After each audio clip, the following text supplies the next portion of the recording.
when I'm down. Got my head in the clouds and my feet on the ground. I got big dreams. Yeah, we got big dreams here at the Genius Lab. So glad that you're here today with us. This is Toby, your self-empowerment trainer from the Genius Lab, where we help you realize your greatness. And we're on number 16, podcast number 16, from my book, Release Your Shit and Reclaim Your Power. Today, we are going to talk about the expectation gap. And I'm going to warn you ahead of time. This comes with a warning. Okay. This exercise that we're going to do today is either going to make you feel really fucking good. You're going to be like, I'm a monster manifester, or you're going to look for a bridge to jump off. And so please don't jump off a bridge. Okay. I mentioned very early in these podcasts, in order to get where we want to go, we got to know where we're starting from, and we have to be realistic. Okay. So if you're in a hole 10 feet deep, quit pretending you're not. Okay. And if you're on top of the world, be happy that you are, and then raise the bar. See how much better you can do. Okay. So today we're going to talk about the expectation gap. Now, what I want you to do is get out 3 pieces of paper. On one of the pieces of paper, I want you to put how life should be. Those are your expectations. On the other piece of paper, I want you to write how things really are. And I'm going to go through a bunch of categories for you. Earlier in the podcast, I talked about the different categories for goal setting. And so we're going to just review those. And So the first thing I want you to do is we're going to look at where you're at in each of these categories. Okay. So the first one is health and fitness. So where are you? Like, are you where you want to be? Are you working out? Are you not working out? Have you totally fucked yourself over in terms of you set a goal to work out 4 times a week and you're working out once a month? I don't care. Just write it down. Okay. So where are you in your health and fitness? Where are you in your intellectual life? Okay, I'm going to tell on myself so that you don't feel bad, because, here I'm the trainer, and guess what? I set a goal to read a book every month, and I did great for about 4 months. And in the last 2 months, I have not been reading. So that's my bad. So there's 2 things I can do for myself. I can either start reading right now, or I can put the pressure on myself, which is what I think I'm going to do, to catch up, to read 2 books. I'll probably get Stephen Pressfield is one of my favorites, and his books are pretty easy reads. But in my defense, I have been writing my own book, Release Your Shit and Reclaim Your Power, which is what these podcasts are all about.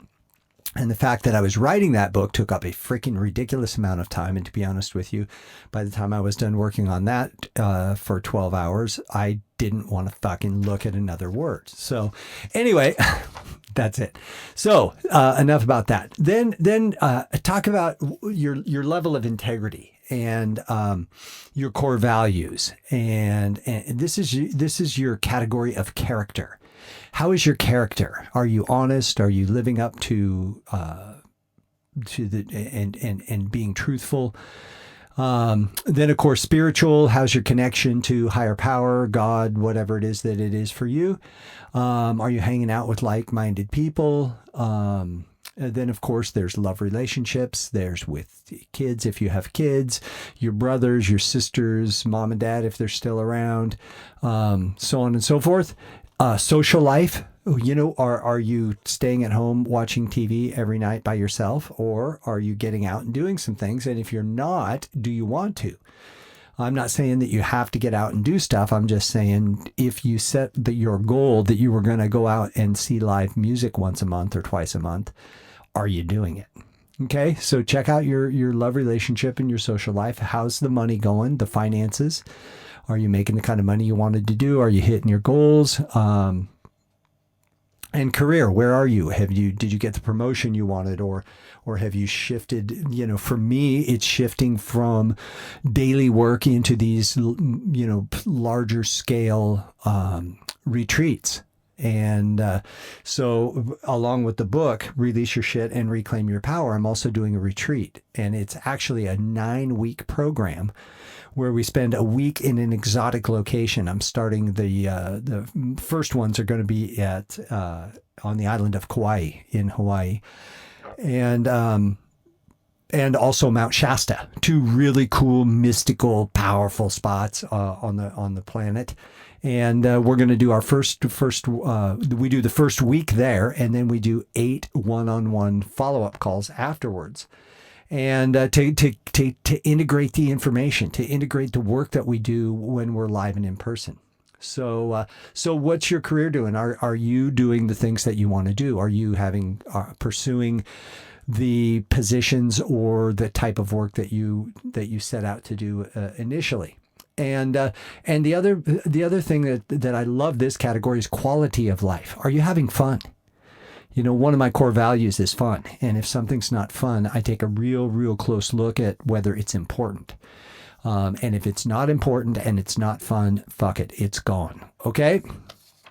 So look at your quality of life. And last but not least, what about your life vision? So when you think about your legacy and the tracks you leave behind, when people, let's say 10 years after you passed on, what are people saying about you, or are they? Somebody gave me that speech, what are people going to be saying about you? I'm like, you know what? They're probably not even going to fucking remember me 10 years after I'm dead. It's, I just don't feel like I'm that important. And hopefully I will have made an impact, and people are being deeply touched by the work that we did, but whether they know me or remember me or not, I couldn't care less. What's important is that the work that they did with me, if it has impacted their life, that they remember to pass that work on. Okay. I think a lot of people that are on this tracks thing, I'm going to leave big tracks. They're so egotistical, and they're so, self-centered and self-focused on them being remembered. I don't give a shit if anybody remembers me. I give a shit if they pass the work on. So this is not an exercise to boost your ego because you're the best, most amazing person in the whole wide world. And it's about getting real. It's also not about you beating yourself up that you're a complete piece of shit because you haven't done a damn thing that you said you were going to do, and you have lived a completely crazy, reckless life and have dug yourself into a giant pit that it doesn't appear you can get out of. Hey, it doesn't matter. It's for certain, things change. So I've just seen it too many times in my life. It's not worth being depressed and demoralized because you're not how you wanted life to be. Okay. And the thing that's so powerful about this is you can use the gap. Okay. Because the third piece of paper is the difference between the two. So in other words, let's say your life should be that I'm making 20 grand a month and I'm working 10 hours a week. And let's say you're working, pardon me. Let's say you're making $1,000 a month and you're working 40 hours a week. Okay, there's a big freaking gap there. So you got to look at 2 things. Are you working smart enough? You're certainly working long enough. Are you working smart enough? What are the things that you can implement in your life to raise the amount of money that you make? Okay. If you're doing individual sessions, I worked with a massage therapist. And she was like, wow, I have a goal of making, 80 grand a year or whatever it was.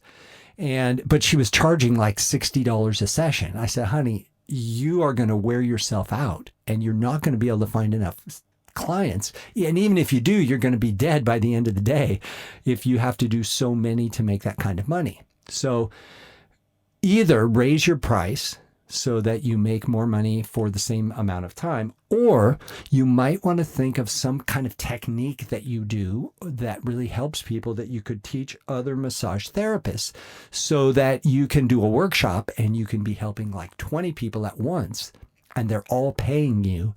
So it's not about how much an hour or a session you make. It's about having how many people can you get in at one time and teach them this technique. And she was like, oh my God, this is so great. She actually cut the number of sessions down significantly that she did. She was therefore booked out for 4 or 5 months at a time. And then she was doing quarterly workshops, which filled the gap. Okay, because it brought in a bunch of money every quarterly weekend. And it took her 2 days to do these workshops. It was very light because she would teach the technique and then she would just have everybody do the technique and she would walk around and help them. Super easy. So what are the ways that you can fill the gap? Okay, maybe you have a really good financial situation, but maybe your relationships suck. So how can you do that? Maybe it's take your girlfriend, wife, or significant other out to dinner once a month or once a week. Have date night once a week and rekindle the flame. Maybe it's making an agreement to spend some time talking. Maybe every Thursday night for an hour. That's talking time. I don't know, whatever it is. But the thing that's really powerful about this exercise is that you see where you are, you see how you want things to be, and then you see what you need to do in order to build the bridge from one to the other. And this is why during the workshop we go through these things, and this is why that we do our 8 coaching calls afterwards, because there's a tremendous amount of interaction in order to help you create the bridge between the gap. Okay? Look at how life is, look at how you want it to be, and then let's work together to build the bridges. Okay.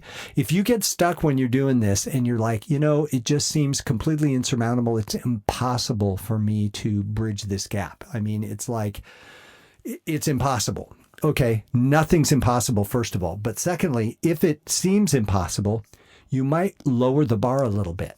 Okay. Like maybe you don't have to have the perfect relationship in a week. Maybe 6 months from now, you can reevaluate where you're at and you can make steps along that 6-month period on how you're going to make your relationship better and the way that you want it to be. Maybe you're not with the right person and you're trying to fit a round peg in a square hole, or a square peg in a round hole, or it just isn't going to work. And so you can have the relationship that you want, but with a different person. Okay. So there's lots of options. And if you get stuck on this, get in touch with me, Toby at tobychristensen.com. I'd be happy to book a session with you. And, it's amazing what we can get done in an hour. Okay. I mean, it's really amazing. So think about it, do the work, do the exercise. One piece of paper, how life should be. Other piece of paper, how life is. Third piece of paper, the gap. And then start making strategic plans on how you're going to get from point A to point B. How are you going to get from how it is to how you want it to be? If it's already good, how are you going to make it better? And that will make your life amazing. So anyway, that's it. Expectation gap, do the work, get in touch with me if you need some help, and don't worry, no matter what, keep looking up.